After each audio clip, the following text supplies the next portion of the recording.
Na sasa tuzamia hili ambapo hofu imetanda katika kijiji cha Itumbu katika kaunti ya Kakamega baada ya juza mwenye umri wa miaka 75 kuaga dunia baada ya kudaiwa kubakwa na watu wasiojulikana kisha kuiwasha na kumchochea ndani ya nyumba yake moto hapo jana.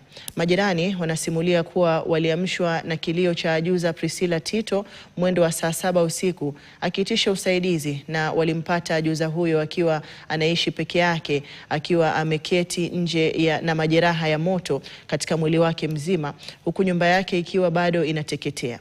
Ajuza huyo aliaga dunia baada ya saa chache alipokuwa akipokea matibabu katika hospitali ya rufaa ya Kakamega, huku wakazi wa Itumbu wakilalamikia kudorora kwa usalama eneo hilo. Walikuja tu wakamulika taa kwa uso. Walimulika taa kwa uso, wakamdhulumu kiunyama, kumrebu. Hasa wakati anataka kujaribu kujiokoa ndo kumwagia hasa hiyo mafuta na kumuashia kwa nyumba. Hasa sisi tukapata amekaa hapo nje. Kwa hiyo harakati sisi tukakimbia mbio kama majirani, tukaitana majirani wote. Kufika tukapata mchere Priscilla alikuwa ameungua sana mpaka ametoa nguo, mwili wote umeungua.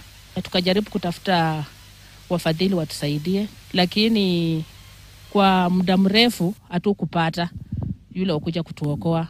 All over a sudden ikafika saa 11 ndiposa watu wa Hope wakakuja na ambulance wakabeba mshere wakaenda na yeye. Salama umekuwa chini na tunaomba serikali askari wa huku wafanye kazi, kwa maana kama moto unaweza waka kuanzia saa 7 hadi wakati huu maaskari haonekani, inabidi watilie manani mali hapo. Tutashukuru serikali.